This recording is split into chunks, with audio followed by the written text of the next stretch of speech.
రోజు మనము ఈ రోజే స్వతంత్రం వస్తే ఈ రోజే పోలీస్ డిపార్ట్మెంట్ను ఒకవేళ ఏర్పాటు చేసుకుంటే రాబోయే 25 years కి మనం ఎట్లా యాక్షన్ ప్లాన్ రెడీ చేసుకోవాలనుకుంటున్నామో మీరు దాన్ని ప్రిపేర్ చేయండి. దాని మీద మీరు డిస్కషన్ చేయండి. మీరు రిక్రూట్ చేసుకున్న దాంట్లో కూడా ఐటీ ప్రొఫెషనల్స్ ఉన్నారు చాలా మంది. నేను ఐపీఎస్ కానీ గ్రూప్ 1 లో రీసెంట్ గా సెలెక్ట్ అయిన వాళ్ళందరి వాళ్ళ బ్యాక్గ్రౌండ్ చూసిన most of them are well qualified and technically sound. అతనికి ఎందులో నైపుణ్యం ఉందో అతను వీలైనంత మేరకు అక్కడ ప్లేస్ చేయండి. దానివల్ల ఏమవుతుందంటే అతన్ని ఎంపవర్ చేయడానికి ఉంటుంది. అవసరమైతే అతను ఇంకా ఫర్దర్ కోర్స్ చదువుకోవడానికి డిపార్ట్మెంట్ సపోర్ట్ చేయండి. డిపార్ట్మెంటల్ స్టడీ లీవ్ ఇవ్వండి. వాళ్ళని అప్గ్రేడ్ చేయండి. రీసెంట్ గా మనం హార్వర్డ్ యూనివర్సిటీతో కూడా మరి చెన్నారెడ్డి నుంచి ఒక ఎంఓయూ చేసినాం. హార్వర్డ్ యూనివర్సిటీని మనం మీరెవరినో ఒకరినో ఇద్దరిని హార్వర్డ్ కు పంపించడం కదా. Harvard university is going to come to Hyderabad. They are going to teach in MCHRD లో. వాళ్ళే స్వయంగా చెప్పి సర్టిఫికేట్ కోర్స్ కానీ వాళ్ళు ఇక్కడ ఉన్న మన వాళ్ళని ఎంపవర్ చేయడానికి వాళ్ళతో ఒక ఎంఓయూ చేసుకున్నాం. విత్ ఇన్ ఫ్యూ మంత్స్ అది అమలు జరగబోతుంది. అందుకోసం నా సూచన ఏంటంటే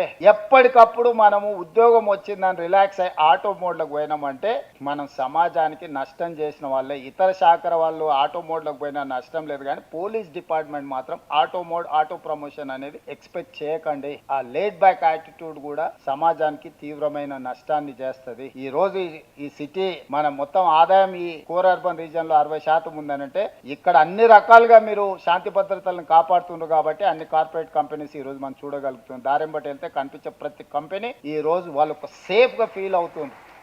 గ్రౌండ్ లో ఎవరైతే పని చేస్తాడో అతనికి ఎక్కువ అవగాహన ఉంటుంది. గ్రౌండ్ లో ఉండే వాళ్ళతోనే టాప్ లో ఉండే వాళ్ళు ఒక కనెక్ట్ బిల్డ్ చేసుకుంటే దాంతో మనకు సమస్యలు ఏ విధంగా ఉన్నాయో అర్థమవుతాయి. సమస్యలకు పరిష్కారం ఉంటుంది. ప్రతి ఇష్యూను మెకానికల్ గా అడ్రస్ చేయకండి. మీ సబార్డినేట్స్ కానీ సమస్యతో వచ్చిన బాధితులను కానీ హ్యూమన్ టచ్ అనేది very important, particular in police department. అధికారులకు మధ్యన కానీ అధికారుల మధ్యలో సబార్డినేట్స్ కానీ మనం ఒక 5 నిమిషాలు వాళ్ళని ఆగి పలకరించి మాట్లాడితే కూడా they feel more happy and they work 2 more hours extra. మనం అసలు పలకరియకుండా వాళ్ళని అసలు మనుషుల్లాగానే చూడకుండా వ్యవహరించినప్పుడు కొన్నిసార్లు ఏమైందంటే వాళ్ళు కూడా ఇక ఒక రకంగా వ్యవహరిస్తారు. ఎందుకంటే నేను పొలిటికల్ సిస్టమ్ లో చూస్తుంటా. సో ఎక్కడైనా మనందరం మనమే కాబట్టి మనకు ఒక హైరార్కీ సిస్టమ్ లో పనిచేసేటప్పుడు ఉంటాయి. నేను ఉన్నతాధికారులకు నా సూచన, మనతో పనిచేసే సిబ్బందిని వాళ్ళ గౌరవాన్ని వాళ్ళ మర్యాదను వాళ్ళ అవసరాలను మనం గుర్తెరిగి వాళ్ళకి చేయగలిగినంత సాయం చేస్తే వాళ్ళు 100కి 120% మన కోసం పనిచేస్తారు. అది ఖచ్చితంగా మీరు కొత్తగా ఇంతకు ముందు చేసేవాళ్ళు చాలా మంది ఉన్నారు. ఎవరైనా